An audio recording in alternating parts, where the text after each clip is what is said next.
വേണ്ടേ?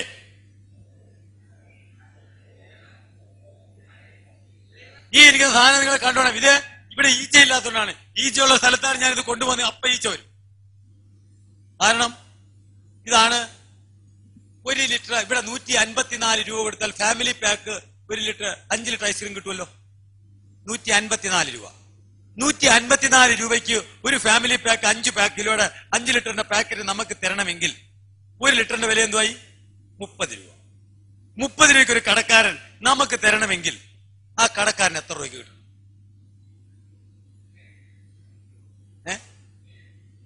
എത്ര?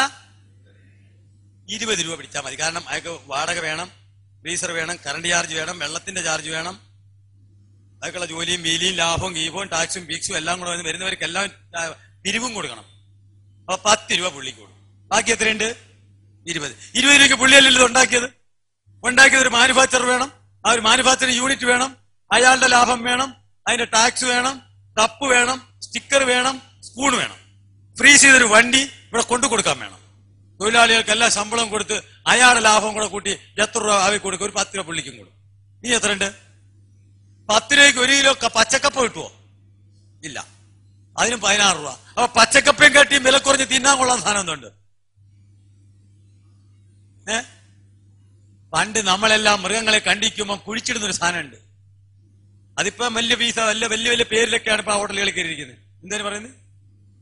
പാർട്സ്, പിന്നെ പോട്ടി, പേര് മാറ്റിയ കുടലും പണ്ടോന്ന് പറഞ്ഞാൽ അത് വൃത്തിയായിട്ട പേരാ.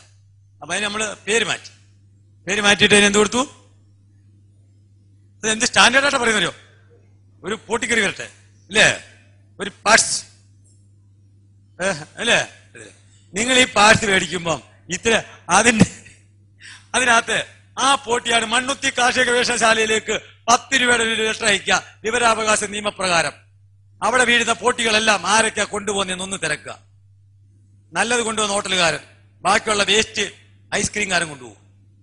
ഐസ്ക്രീമിനകത്ത് അതിനകത്ത് വരുന്ന സാധനങ്ങൾ വാല്, ചെവി, നാക്ക്, മൂക്ക്, പിന്നെ മൂക്കള മുതൽ തലച്ചോറ് വരെയുള്ളത്, കുടലും പണ്ടവും അകിടിന്റെ മേളത്തെ പശ, അതെല്ലാം കൂടെ ബാക്കി വരുന്ന വേസ്റ്റും ആമാശയം കണ്ടിച്ചിട്ട് അതിനകത്ത് നിന്ന് വലിച്ചു പറിക്കുന്ന ഒരു ബെന്നിനുണ്ട്, അറിയോ?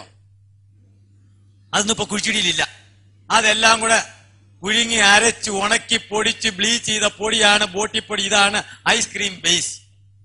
ഇതാണ് വായിലോട്ട് തിന്നുമ്പം നല്ല കൊഴുപ്പ് തരുന്നത്. മനസ്സിലായോ? എന്തോ നില്ല തീർന്നില്ല. അപ്പൊ ഈ പോട്ടിക്കകത്ത് നിങ്ങൾ ഈ പോട്ടി അറിയാലോ. പോട്ടിക്കകത്ത് ഏറ്റവും വലിയ തമാശ ഈ കന്നാലിയുടെയും ഒക്കെ കുടലിനകത്തിരിക്കുന്ന ചെറുകുടലിനകത്ത് നിന്ന് വൻകുടലിനകത്ത് ഇരിക്കുന്ന സാധനം എന്തുവാ? വൻകുടലിരിക്കുന്ന സാധനം എന്തുവാണ്? ചാണകം. അങ്ങനെ ഉറക്കെ പറ, ചാണകം. അപ്പൊ ഈ ചാണകം ഇവരെന്ത് ചെയ്യുന്നറിയോ? കാണിച്ചരാം. ഇങ്ങനെ ഞെക്കങ്ങ് ഞെക്കും. മനസ്സിലായോ? അപ്പൊ ചീറ്റി പോകുന്ന ഇത്രയും ആരെങ്കിലും അതിനകത്ത് വയർ ബ്രഷ് ഇട്ട് കഴിയുന്നുണ്ടോ? എവിടെങ്കിലും കഴിയുന്നുണ്ടോ? അപ്പൊ ഈ വില്ലകളുണ്ട് ഇതിനകത്ത്. ഈ ആഹാരം വലിച്ചെടുക്കുന്ന വില്ലകളില്ലേ ഇതിനിടയ്ക്ക് ഉണ്ടല്ലോ. അതിന്റെ ഇടയ്ക്കിരിക്കുന്ന ചാണകം എന്ത് ചെയ്യും? ആർക്കെങ്കിലും കഴിവാൻ പറ്റുമോ? അപ്പൊ ഈ ചാണകം കൂടെ എന്ത് ചെയ്യുന്നു നമ്മള്? സംശയമുണ്ടോ? ഇല്ല. പക്ഷെ അത് മൃഗത്തിന്റെ പുറത്ത് പോത്ത് എരുമയൊക്കെ ആണെങ്കിൽ അങ്ങനെ ഓക്കെ സമ്മതിക്കുന്നത്. ഈ പന്നിയുടെ വയറ്റിൽ എന്തോ ഇരിക്കുന്നേ? പോട്ടി എല്ലാത്തിന്റെയും ഉണ്ടല്ലോ. ഉണ്ടോ ഇല്ലയോ? ആ പന്നിയുടെ വയറ്റിൽ എന്തോ ഇരിക്കണേ? വേരകളല്ല. അത് എറണാകുളത്ത് വരുക നോക്കുക. രാവിലെ പിച്ചക്കാരനും പിന്നെ UP-ക്കാരും ബീഹാരികളും എല്ലാം അവരെ വീട്ടിൽ നിന്ന് കക്കൂസില്ല. അവരെല്ലാം രാവിലെ അവിടെ പോയിരിക്കും. വരമ്പത്ത് കുറെ പന്നികളും വരും. அவங்க സാധനം സാധിച്ചു വെച്ചങ്ങ് പോകും. അങ്ങനെ മുനിസിപ്പാലിറ്റി ആയി. മനസ്സിലായോ? അവന്റെ വേസ്റ്റ് ഉണ്ടോ ഇതിനകത്ത്? പോട്ടി അവന്റെ കുടലുവിനകത്ത് ഉണ്ടോ ഇല്ലയോ? ഉണ്ട്. പുറത്ത് എന്താ പറയാത്തേ? ഉണ്ടാവുന്നല്ല, ഉണ്ട് എന്ന് പറയാ. പോട്ടിക്ക് എവിടെ കിട്ടിയാലും അവര് കളയോ? ഇതെല്ലാം കാശാ. അതും കൂടി ഇട്ടിനകത്ത് അരച്ച് അതും കൂടെ കൂട്ടിയാണ് നമ്മൾ എന്ത് ചെയ്യുന്നത്? എന്ത് വഴുവഴുപ്പുണ്ടോ? എന്താണ് ഈ സാധനം? എന്താ മക്കളെ? അല്ല, ഐസ്ക്രീമിന്റെ ഈ സാധനം എന്താണ്? ഇപ്പോ പന്നിയുടെ കുടലിനകത്തിരിക്കുന്നത്? ഉറച്ചൊന്ന് പറയും. ഓരോ കല്യാണത്തിനൊക്കെ കയറിയിരുന്ന് ആ ഊണെല്ലാം കഴിഞ്ഞിട്ട് എന്തുകൂടെ അടിച്ചിട്ടാ ഇറങ്ങുന്നേ?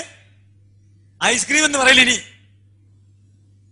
ഐസ്ക്രീം. കാരണം ഇത്രയും പറയാൻ വേറൊരു കാര്യമുണ്ട്. നമ്മുടെ വീട്ടില് 400-500 രൂപയ്ക്ക് ഐസ്ക്രീം ഉണ്ടാക്കിയാലും കുട്ടികൾക്ക് വേണ്ട.